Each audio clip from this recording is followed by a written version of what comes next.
So I love the saying that the best days of your life are still ahead. It kind of engenders hope and provides you with an opportunity to make a plan for the future. But is it true? Are you sure that you haven't peaked yet? Join me as I have a cup of tea and we figure this thing out together.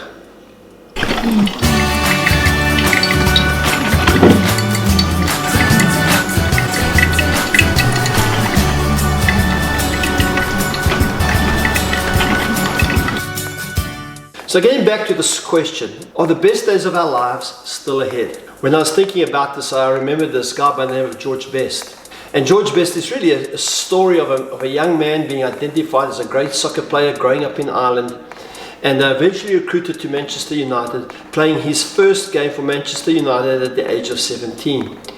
In about 1968, he probably reached his peak when he was voted the European Soccer Player of the Year. He was a man that the Spanish press called the fifth Beatle because of his good looks, and George Best was one of the first soccer players to really be fashionable. Anyway, George Best's mother was an alcoholic, and he obviously developed that disease from his mom because he became an alcoholic as well, which effectively destroyed his career. Into the early and the mid-70s, he started playing for soccer clubs all around the world. He even played for a soccer club here in South Africa. He played for a team called the Jewish Guild. So what happened to George Best? Well, George Best's disease, his alcoholism, eventually destroyed his life, and he died at the tender age of 59. Here's a guy with great potential. And I wonder how many of anybody said to him, the best days of your life are still ahead. So as I was thinking about this question, are the best days of your life still ahead? And I realized it's not about circumstances. It really is about hope. Circumstantially, there are no guarantees. So when we look at the statement that the best days of your life are still ahead, this may or may not be true. Hope is a vital element to the continuation of our humanity. So how do we ensure that we remain hopeful? So in my opinion, there are kind of three enemies, three things that we have to overcome if we're going to ensure that hope is kept alive and that the best days of our lives are indeed ahead of us. Firstly, there's the past. When I think about the past, one of the hindrances, one of the foes that have to be overcome is our perception, our view of the past. For some, it's nostalgia. It's the good old days. Do you remember how it used to be? For others, it's painful. It's about rejection. It's about abandonment. It's about abuse. And too many people are kind of connected to the past, and it hinders them from moving into their future. The second aspect that I think is so vital is our present. For me, our present, the enemy, is camouflaged. It's camouflaged because too often we're not living in the present. For some, there's this kind of perpetual procrastination. The saying that says, don't do today what you can do tomorrow. Can I just make it to the weekend kind of stuff? And we miss out on the one thing that we have, and that is the present. Now, the future for me is perhaps one of the more elusive elements because psychologists tell us that we have a bias to the future. And I think one of the reasons why we have a bias to the future is because we say to little kids, what are you going to do when you grow up? What are you going to do when you go to university? What are you going to do when you do your first job? And we use language like when my ship comes in. We have this picture that the future is going to change everything for our present. Well, the truth of the matter is that's not always the case. James, the brother of Jesus, he kind of gives it to us straight. He says this, and now I have a word for you who brashly announce, today, at the latest tomorrow, we're off to such and such a city for the year. We're going to start a business and make a lot of money. You don't know the first thing about tomorrow. You're nothing but a wisp of fog, catching a brief bit of sun before disappearing. Instead, make it a habit to say, if the Master wills, if the Lord wills, and we're still alive, we'll do this or that. This future is uncertain, and unless we make adjustments to our future, we're going to replicate our present. So how do we do that? How do we ensure that our future is going to be great? Well, for me, it's like making a cup of tea. There are two ways to make a cup of tea.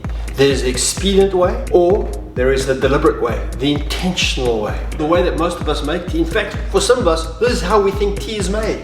We switch the kettle on, we take a cup out with a tea bag, and it's a thick-rimmed cup, which tea should ever be. The kettle boils, and as it boils, we take the kettle, pour it in on the tea bag, and we don't really have the patience to wait.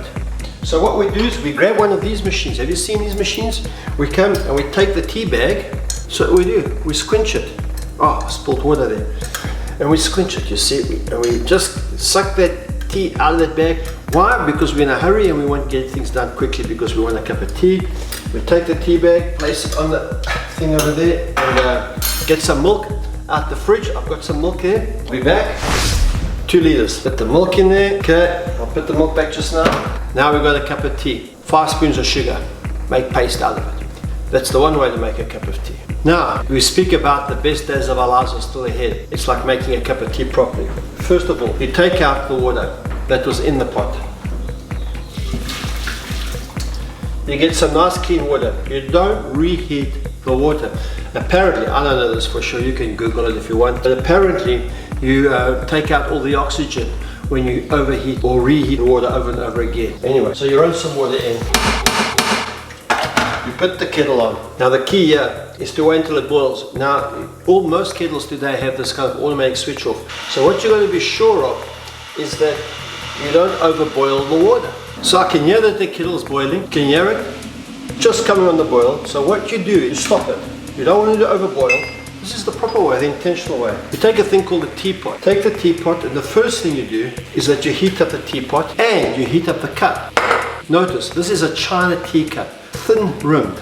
Tea has to be drunk out of a thin rimmed teacup. And you warm up the teacup. Once you've warmed up the pot. Now I don't have a tea cozy. You should have a tea cozy because what's a tea cozy? A tea cozy is a blanket for the teapot. And here comes a very vital part. If you're going to insist on using tea bag, is that you must pour the hot water directly onto the tea bag. Leave the tea to draw. You don't take a vicious instrument. You let it draw. The question is, some people say, do you put the water in first or do you put the milk in first? My friend, it's not even a debate, it's not a question. You'll always put the milk in first. And the reason is that when the water goes in, the hot water goes in, it doesn't scorch the milk.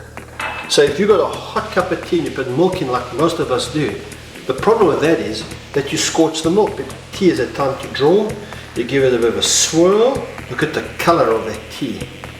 It is absolutely magnificent. You know, if you make tea properly, you don't even need sugar.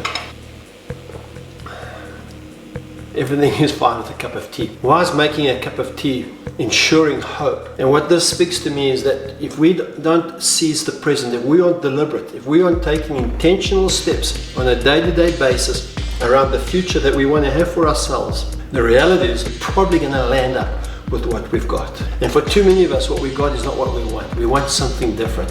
And if we want something different, we're going to need to do something different. The old adage is simply just what you sow is what you reap. Now I think if we're hoping to reap a great harvest one day and a fulfilled life, and that you say that the best days of your life are still ahead, the best days of your life are going to be determined by what you sow today. And we make these investments into our lives on a day-to-day basis. We will, regardless of circumstances, regardless of the way our life turns out, we will find a meaningful life. So my call for all of us, and the thing I'm going to ask you to consider doing, and the action that you're going to take, is what are you going to do differently today that's going to be sowing the kind of seed that one day you're going to reap in the future. And if we get it right today, I'm telling you, the best days of your life are still ahead. Thank you for watching. I'd love to hear from your comments. Please subscribe to my channel. Share this video with others. God bless you. Thanks for being with me. Everything is fine with a cup of tea.